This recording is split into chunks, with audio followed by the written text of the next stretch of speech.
Bonjour tout le monde, aujourd'hui je vais encore vous présenter ma booklist, mais cette fois-ci du mois de février. Désolée si je poste cette vidéo un peu tard, j'avoue avoir pris du retard avec toutes mes autres vidéos et j'ai complètement oublié de vous tourner celle-ci. Alors je sais pas si c'est les temps qui courent, avec tous ces problèmes et tout, qui font que j'ai passé le mois de février à lire que des romans très moroses, très mornes et très déprimants. Mais les 3 romans que je vais vous présenter sont des romans d'horreur, ou du moins qui s'inscrivent dans le thriller horrifique. Le premier roman que j'ai lu s'appelle Le Signal et c'est écrit par Maxime Chatham. Je vous mets sa photo juste ici. Je n'ai pas dans les mains le livre du Signal parce que je l'ai prêté à quelqu'un. Du coup, vu qu'on est confiné, j'ai pas pu le récupérer, donc je n'aurai pas le bouquin sur cette vidéo. Mais voilà, je vous mets la couverture juste ici. Et voilà, comme ça vous voyez un peu à quoi il ressemble. Alors Maxime Chatham est un auteur français qui a tendance à plutôt faire du thriller un peu policier, très sombre, très noir et du roman d'horreur.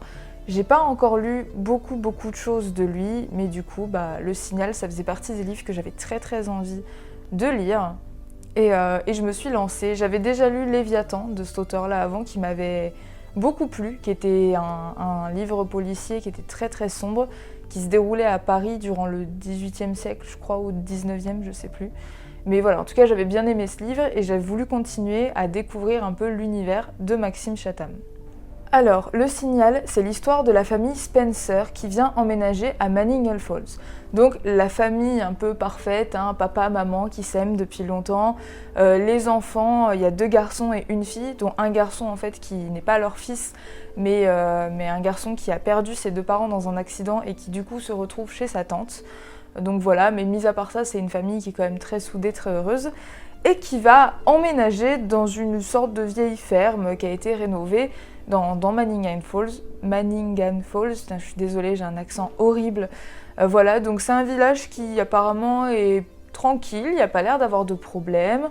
Les voisins sont des personnes d'un certain âge qui sont venues leur dire bonjour. Voilà, tout le monde est sympa à Manningham Falls. On n'est pas loin de Salem, mine de rien, mais ça reste un endroit apparemment tranquille. Sauf que la maison en question a un passé particulier. Apparemment, il y a eu beaucoup de ses propriétaires ou locataires à qui il est arrivé des choses un peu cheloues. La famille Spencer, n'étant pas du tout superstitieuse, décide malgré tout d'emménager parce que la maison est une bonne affaire et mine de rien, dans le village, tout le monde a l'air plutôt tranquille. Or, vous allez vous en douter, ils ne vont pas vivre heureux dans une ferme aménagée jusqu'à la fin de leur jour. Depuis leur arrivée, il va commencer à se passer des choses un peu bizarres, que ce soit des problèmes au niveau de la radio, des ondes, mais surtout énormément de meurtres qui vont s'enchaîner et qui n'ont aucun lien les uns avec les autres. Du coup, vous allez suivre un peu le point de vue des habitants, vous allez suivre le point de vue de la famille Spencer, et vous allez suivre également un policier qui vient d'arriver et qui doit se charger de découvrir qu'est-ce qui se passe sur ces meurtres. Pourquoi ces personnes-là, qu'est-ce qui les a tuées, parce qu'elles meurent toutes dans des conditions qui sont très glauques et très étranges et qui sont surtout indéfinissables. Vous vous retrouvez au cœur de ce village dans lequel normalement il ne s'est pas passé grand-chose de grave.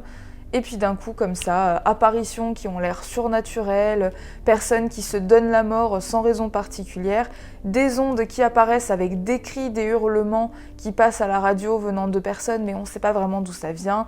Il se passe énormément de choses à Manningham Falls. Oh, j'arrive pas. Donc de vous à moi, rien que le synopsis, ça vous paraît bizarre, je suis désolée, on l'a vu dans 1 milliard de films d'horreur, le coup de la famille qui dit oui bonjour, elle est très jolie cette ferme, mais pas chère en plus, j'aimerais bien emménager, mais qu'y a-t-il? Quel est le secret? Oh, c'est bien simple, en fait, les gens qui étaient ici avant se sont suicidés, et ceux qui étaient avant sont morts dans des conditions suspectes, et ceux qui étaient encore là avant, en fait, ils se sont entretués, et ah oui, c'est vrai, c'est construit sur un cimetière indien. Non, mais c'est pas grave, vous inquiétez pas, on l'achète, de toute façon, on n'est pas superstitieux. Allez les enfants, vous choisissez vos chambres. Quand j'ai lu le début du bouquin, je me suis dit, mais c'est le début de tellement de films d'horreur, en fait, on dirait presque l'histoire d'Amityville au début. Du coup, voilà, donc je ne vous dis rien. En tout cas, dans ce roman, il se passe énormément de choses. Moi, mon édition, elle fait 800 pages, donc c'est un roman qui est pas non plus totalement court. Après, il est très très fluide, il est très très facile à lire, il y a énormément de chapitres, vu que vous avez des points de vue très différents. Je dois vous avertir quand même que ce roman, il est très très gore, il est très très glauque, il y a des scènes dans ce roman qui, moi, m'ont mise un peu mal à l'aise. Donc ne vous attendez pas à juste un thriller noir, c'est vraiment un livre très gore, avec beaucoup de détails. Les scènes sont vraiment... on a chaque petit détail de chaque mort qu'il y a, qui va arriver dans le livre. Donc pour ceux qui ont le cœur un peu sensible et qui n'aiment pas trop ce genre de choses, je vous le déconseille fortement. Pour ceux qui n'ont pas peur de lire des romans gore, je peux que vous le recommander en fait. Alors, ce livre de Maxime Chatham, je le trouve quand même assez différent de ce que j'ai pu lire à ce niveau-là, parce que même si l'enquête policière y est assez présente, on est vraiment plutôt sur une histoire très horreur, qui ressemblerait presque à Salem de Stephen King. Alors attention, quand je dis que ça ressemble à Salem de Stephen King, c'est pas du tout la même histoire, mais c'est la même ambiance, dans le sens où ça se passe dans un village, avec une famille, avec différents points de vue, il se passe des choses bizarres, et jusqu'à la fin du bouquin, vous n'arriverez pas à savoir ce que c'est en fait. Enfin, c'est pas prévu pour vous dire dès les premières pages, tiens, on sait que c'est ça. C'est vraiment quelque chose, des indices qui vont vous arriver tout le long du bouquin jusqu'à ce que vous finissiez par comprendre ce qui s'y passe vraiment. Ce roman est un hommage aux deux écrivains favoris de Maxime Chatham, les écrivains sur lesquels il s'est construit et sur lesquels il a un peu, je dirais pas copié, mais dans lequel il s'est inspiré, et c'est Lovecraft et Stephen King. Donc ce roman, vraiment au niveau ambiance, beaucoup de gens qui l'ont lu le disent, je ne suis pas la seule à avoir trouvé ça, il y a énormément d'ambiance à la cimetière, ça, et comme je vous ai dit, Salem. C'est vraiment, moi, les 3 romans de Stephen King, niveau ambiance, où j'ai vraiment retrouvé ce côté-là. D'ailleurs, la manière dont sont racontées les choses, moi, je m'y suis vraiment retrouvée comme le roman Salem, parce que c'est la même fluidité, c'est un peu le même genre de point de vue, même si l'histoire n'est pas pareille. Salem, c'est avec des vampires. Le Signal, c'est pas du tout ça, je vous le dis de suite. Mais en fait, le Salem m'avait beaucoup déçu sur la fin, j'ai trouvé que la fin était un peu facile. Autant le Signal, la fin était incroyable. Je vous le dis, moi c'est mon avis, j'ai trouvé la fin de ce livre vraiment terrible. À un point que quand j'ai commencé à lire mon chapitre, quand j'arrivais près de la fin, j'ai lu les 150 dernières pages d'un coup, j'avais faim, il était midi, mais je voulais même pas m'arrêter pour manger, tellement j'étais à fond dans ce roman en fait. Ce roman, il m'a captivée et je pouvais pas m'arrêter tant que j'avais pas lu la fin de l'histoire. Voilà, je crois que j'ai oublié de vous le dire, mais ce roman est sorti en 2018, il est assez récent. Vous pouvez le trouver, je pense, dans n'importe quelle librairie, même en format de poche maintenant. Et en tout cas, moi, c'est un roman que je vous recommande si vous aimez déjà le style de Stephen King. Sans le traiter de plagiat, parce que j'aime pas parler de plagiat, Stephen King lui-même avait tendance à énormément s'inspirer d'autres écrivains pour presque reprendre exactement les mêmes histoires, mais changer un peu les points de vue ou le final. Donc voilà, moi j'y vois vraiment un hommage dans ce livre, et un hommage que je trouve très très bon. Sachant que si vous n'avez pas envie de lire quelque chose qui ressemble à du Stephen King, de Maxime Chatham, je vous conseille plutôt ses romans policiers, parce que ses romans policiers sont très très intéressants. Pour finir, je dirais que lire du Maxime Chatham par rapport à Stephen King quand on est français, ça a un petit plus, et le petit plus, c'est le fait que Maxime Chatham étant français, en fait les mots que nous lisons dans ses romans sont les mots que l'auteur voulait nous transmettre. Alors qu'avec un Stephen King, à moins de lire le roman en VO, vous n'aurez pas une vraie traduction, et vous aurez même des fois des phrases qui sont un peu aménagées pour correspondre à la langue française. Donc voilà, c'est ce que j'aime bien quand même quand je lis un auteur français, c'est de voir ses propres mots, et non pas une traduction de quelqu'un qui aura préféré mettre ce genre de phrase plutôt que la phrase originale. Le deuxième roman que j'ai lu durant le mois de février est Le Parfum. Donc Le Parfum, je l'avais déjà lu au collège, c'est peut-être votre cas aussi, mais je pense que j'étais beaucoup trop jeune pour capter toutes les subtilités de ce livre. Donc Le Parfum, qui a en titre original Das Parfum eine Geschichte eines Mörder, est sorti en 1985 et a été écrit par Patrick Süskind. Si je le prononce mal, j'en suis navrée. Voilà, donc moi je l'ai racheté en petite édition de poche comme ça, il est facilement trouvable, en plus il est pas très très cher vu que c'est quand même un vieux roman. Donc Le Parfum, pour ceux qui ne connaissent pas ou qui ne l'auraient pas lu, c'est l'histoire d'un petit garçon abandonné à la naissance par sa maman et qui va se retrouver dans une famille d'accueil, enfin surtout des femmes qui recueillent les orphelins en échange d'une paye. Et ce garçon, il est très particulier, il est très bizarre parce que déjà lui-même ne dégage aucune odeur, parce que nous avons tous une odeur, mais en plus il a lui-même un odorat surdéveloppé. Donc c'est comme si le mec, c'est un super héros, sauf que son pouvoir, il est super pourri. Hein. Très clairement, le gars, il a un odorat de fou. C'est-à-dire qu'il capte toutes les odeurs qu'il a autour de lui. Il est capable, dans une pièce, de sentir des choses qui se trouvent dans une autre pièce. Alors oui, je vous le dis de suite, ce côté-là du roman a un aspect très fantastique. C'est d'ailleurs, je pense, le seul aspect fantastique du roman. Je réfléchis comme ça, mais tout le reste du roman a l'air quand même très réaliste. Mis à part cette espèce de don que Jean-Baptiste arrive à très très bien maîtriser, puisqu'il arrive vraiment à sentir des odeurs qui se trouvent à plusieurs mètres de lui, le reste, ça pourrait être réaliste. Donc cette histoire se passe à Paris durant le XVIIIe siècle et bien évidemment elle ne s'arrête pas à un enfant qui est capable de sentir des odeurs à 100 mètres parce que sinon l'histoire n'aurait pas d'intérêt. Mais du coup Jean-Baptiste en fait il s'imagine avoir un destin dans le parfum et son destin va se révéler en quelque sorte le jour où il sentira le parfum d'une jeune fille, d'une jeune adolescente et en fait il voudra garder ce parfum pour lui-même. Sauf que, bien évidemment, récupérer le parfum d'une personne, c'est très très compliqué. Et puis, à moins que la nana sorte avec lui, le parfum, il l'aura pas. Du coup, Jean-Baptiste va avoir comme destinée de trouver le moyen de récupérer le parfum de certaines femmes qui trouvent vraiment un parfum très délicieux. Et du coup, Jean-Baptiste va essayer de mener sa vie en rusant un petit peu pour réussir à accomplir cette destinée, celle de récupérer le parfum des femmes, en tout cas des femmes qui l'intéressent, parce que c'est pas le parfum de toutes les femmes.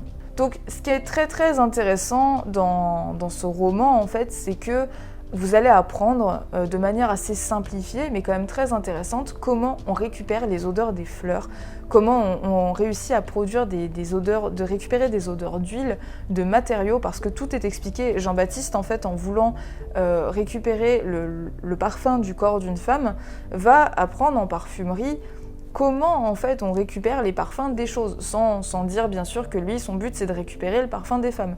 Parce que je vous le dis de suite, là où le roman est très glauque, c'est pas vraiment un spoil, hein, tout le monde sait que l'histoire du parfum c'est ça, c'est que pour récupérer des odeurs, on utilise des grosses machines à vapeur, ou on fait des décoctions, des trucs comme ça, ce qui tuerait un être humain. Hein, voilà. Donc c'est là où le roman devient très très glauque, c'est que récupérer le parfum d'une femme ne sera pas sans sacrifice.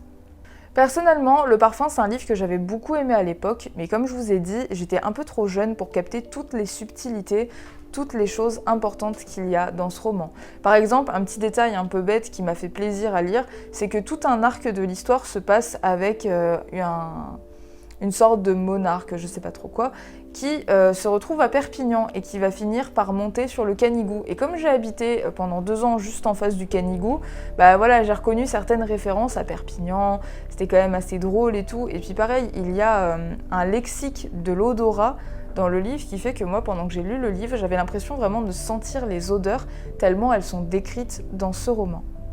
Du coup, c'est un roman que je recommande vivement, il n'est pas terrifiant, il est juste terriblement glauque. Je saurais pas quoi vous dire de plus dessus, mis à part qu'il existe une adaptation en film. Donc si tu as un petit peu la flemme de le lire et que tu préfères regarder le film, le film je te le recommande, parce que le film est quand même une plutôt bonne adaptation. Même s'il va squeezer quelques chapitres qui sont un petit peu moins importants, le film va capter l'essentiel qui est écrit dans le bouquin, et surtout le plus surprenant, c'est que... Et donc pardon, parce que je commence à vous parler du film, mais je vous dis pas qui l'a réalisé. Le film a été réalisé par Tom Tykwer, et dedans vous allez retrouver les acteurs Ben Whishaw, Dustin Hoffman, et surtout Alan Rickman, et oui. Et donc voilà, comme je vous disais, le film est très bien adapté, je trouve, par rapport au roman. Et le plus intéressant, c'est qu'en fait, ils ont gardé la fin du roman, la fin que je ne vous spoilerai pas. Mais je dois vous le dire en toute sincérité, j'aurais jamais cru qu'une fin pareille soit gardée dans un film, en fait. Parce que la fin est quand même assez tordue, assez bizarre. Et je suis même assez admiratrice de la fin. Voilà. Donc pour ceux qui connaissent l'histoire, pour ceux qui ont vu le film, vous savez de quoi je parle. Et pour ceux qui le regarderont ou qui le liront, eh bien, n'hésitez pas, on revient en discuter. Je suis désolée si vous entendez des bruits, c'est mes charmants voisins. ou le fantôme de l'appartement, je sais pas trop. Mais en tout cas, voilà, désolée pour les bruits, il y a énormément de vent dehors, il y a des travaux, et en plus, mes voisins ont décidé de déménager leur appartement. Le dernier livre que j'ai lu était en 2 parties, en tout cas moi mon édition était en 2 parties, c'était Bazar de Stephen King, sorti en 1991. Donc hop, voici mes éditions. Alors Bazar, ça fait un petit moment qu'on m'en parle, ça fait un moment qu'on me dit « lis ce roman, il est incroyable, c'est un des meilleurs de Stephen King » et du coup un jour j'ai craqué, je les ai pris et du coup je l'ai lu. Et oui, effectivement, c'est un très très bon roman. Moi, je pense que là, il fait partie de mes 10 Stephen King préférés, j'aurais jamais cru. Retomber amoureuse d'un livre de Stephen King, et là, ça a été le cas. Alors, le bazar, de quoi ça parle ? Enfin, le bazar, tout simplement. Ça parle d'un homme qui s'appelle Leland Gaunt, enfin d'un homme d'un certain âge quand même, qui vient emménager à Castle Rock. Enfin, emménager sa boutique qui s'appelle Bazar des Rêves. Et dans Bazar des Rêves, c'est un peu comme Louis la Brocante. Vous trouvez de tout. Vous allez trouver une lampe de chevet, une photo d'Elvis, un ventilateur et une carte de baseball. Vraiment, il y a de tout dans sa boutique. Et en fait, sa boutique, elle a quelque chose de très particulier, c'est que quand les gens de Castle Rock passent devant sa boutique, ils y trouvent à chaque fois l'objet de leur rêve. C'est pas incroyable ça? Donc je vous le dis de suite, le roman est fantastique. C'est un fantastique horreur, parce que je précise aussi que ce roman est plutôt horrible. Revenons à nos gens de Castle Rock. Donc ces personnes-là entrent dans la boutique, elles y trouvent l'objet de leur rêve, mais par contre, petite particularité, dans cette boutique, il n'y a pas de prix sur les objets. Et il n'y a pas de prix tout simplement parce que ce que Monsieur Gaunt demande à ses clients, ce n'est pas de l'argent, c'est un service. Et pour vous donner un peu envie de lire ce livre, Monsieur Gaunt, qui est un personnage très particulier, en fait va demander à ses clients des services, mais qui sont des blagues, des petits coups un petit peu mauvais à d'autres personnes de Castle Rock. Et le truc, c'est que du coup, des cinquantaines, centaines de personnes vont lui acheter des choses, et ces personnes-là vont faire des petits coups, des petites blagues aux voisins, à la voisine, au maire, au chef de police, à tout ça. Et ça va se retrouver que le village va vraiment... Comment dire ça poliment ça va partir en vrille, ça va vraiment partir en vrille, tout le monde va se disputer, il va y avoir des meurtres, il va y avoir des agressions, il va se passer énormément de choses en fait qui partent de toutes ces petites choses que Leland, enfin Monsieur Gaunt demande à ses clients. Sans vous spoiler, pour vous parler un peu du genre de choses qu'il peut demander, il peut dire à un petit garçon, tiens, tu déposes cette lettre, sans la lire, à la voisine, madame machin. Et puis il va dire à un homme, tu vas jeter de la boue sur la voiture du maire. Toi, tu vas, je sais pas, tu vas lancer des pierres à travers la vitre de machin. Enfin, ça va être plein de petits trucs comme ça qui, à la base, ont l'air totalement inoffensifs et qui, au final, s'avèrent être quelque chose de très très dangereux puisque les voisins vont se monter les uns contre les autres. Donc, comme je l'ai dit dans une de mes vidéos et comme je le redis aujourd'hui, le pouvoir magique de Stephen King, c'est qu'il vous fait vous attacher tellement vite à des personnages. Moi, il y a énormément de personnages de ce roman que j'ai adoré, que j'aime d'amour, sans exagérer vraiment, auxquels je m'attache beaucoup, auxquels j'ai pas envie qu'il arrive quelque chose. J'ai hâte de voir leur évolution et du coup, le livre, je l'ai dévoré. Je l'ai complètement dévoré. Ces 2 romans-là font 400 pages. Celui-là, la deuxième partie fait un petit peu plus de 400 pages. Malgré ça, ça ne m'a pas empêché de le lire très très vite, donc vous avez plus de 800 pages en tout, vous avez compté je pense, mais ça se lit très vite, ça se lit extrêmement vite parce que justement il se passe énormément de choses, il n'y a pas de moment de flottement où il se passe rien, il y a toujours des chapitres où une action va déclencher une action, et du coup en fait vu que c'est un peu en décalé, vous n'allez pas avoir le résultat des actions de suite en fait, et... C'est le gros bordel et vraiment c'est un roman de Stephen King que j'apprécie énormément. Voilà, que dire de plus sur Bazar, je sais pas, juste que c'est un roman un peu flippant. C'est pas le même flippant qu'on peut retrouver dans des romans comme Cimetière ou ça, c'est juste que en fait c'est angoissant de voir la situation, de la voir dégénérer à ce point et comme je vous dis, de vous attacher à des personnages et de leur voir arriver autant de malheurs. D'ailleurs, il y a beaucoup de personnages dans ce roman, mais comme on rappelle assez souvent qui ils sont, qu'est-ce qu'ils font, vous n'allez pas vous perdre. C'est pas comme le Fléau, où je trouve que le Fléau, il y a tellement de personnages que ça devient presque compliqué en fait. Moi quand j'ai lu le Fléau la première fois, j'ai dû noter un peu qui était qui, parce que même si dans le Fléau les gens meurent très vite, il doit y avoir des centaines de personnages, c'est pas possible. Il y a vraiment beaucoup trop de personnages dans le Fléau.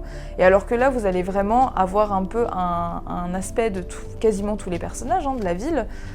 Vous n'allez pas avoir de trou de mémoire sur qui c'est, qui il a, c'est qui sa famille, tout ça, parce que c'est écrit de manière à ce qu'on se rappelle dès qu'on commence à lire les choses à propos du personnage. Dernière chose sur le bazar, c'est comme le parfum, pour ceux qui ont la flemme de le lire ou qui tout simplement veulent le découvrir, il existe une adaptation, un téléfilm que je n'ai pas vu, donc je ne donnerai pas mon avis dessus. Mais voilà, il y a eu un téléfilm sorti par Fraser Heston. Ouais, ça doit être ça, Fraser Heston, je sais pas comment ça se prononce, avec comme acteurs Ed Harris et Max von Sydow. Donc je sais pas ce qu'il vaut, c'est un téléfilm, on m'en a parlé en me disant qu'il était plutôt bien, du coup je pense que je vais me l'acheter. Voilà, donc s'il y en a qui parmi vous l'ont vu, votre avis, je le veux bien, parce que même si je compte l'acheter, voilà, quelques avis, ça fait jamais de mal. Et du coup, je peux pas vous dire s'il est très fidèle à Bazar. Je pense que c'est très dur d'adapter un roman aussi long en un téléfilm, mais bon, soit, voyons ce que ça peut donner. Je vous avoue que j'aimerais vraiment qu'il y ait une très très bonne adaptation fidèle, ou du moins une série, un one-shot, je pense pour Bazar serait vraiment bienvenu, parce que c'est une histoire qui est intéressante, c'est des personnages qui sont intéressants. Je pense pas que ça demanderait beaucoup de budget. Voilà, j'ai pas grand chose d'autre à vous dire, je saurais pas vous dire quel livre j'ai préféré lire durant ce mois-ci, parce que je les ai vraiment tous les trois très appréciés. C'est 3 bouquins avec des ambiances très différentes qui m'ont énormément plu et qui m'ont vraiment gardé, qui m'ont pris, qui m'ont hypnotisé pendant tous les temps de lecture. Et voilà, je clôture cette vidéo assez rapidement parce que mon téléphone m'envoie des messages depuis tout à l'heure pour me dire que je n'ai bientôt plus de place sur le téléphone, il serait temps que je fasse le vide. En tout cas, merci à tous ceux qui me suivent, merci à vous, encore une fois, je vais vous le dire à chaque vidéo, je pense.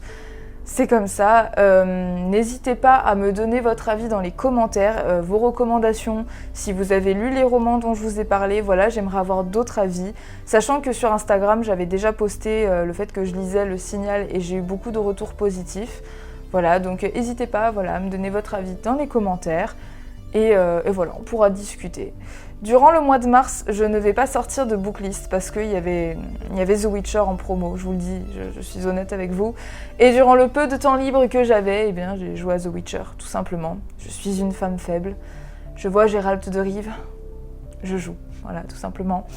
Je reprendrai bien sûr les lectures en avril, enfin je dis ça mais on est déjà en avril, mais j'ai repris la lecture et je vous ferai une prochaine booklist du coup durant le mois d'avril avec des œuvres aussi différentes les unes que les autres. Et bien sur ce, je vous souhaite une très bonne journée, parlez-moi de vos futures lectures parce que voilà, j'ai jamais assez de livres à lire et du coup maintenant vous avez les livres en main, à vous de choisir.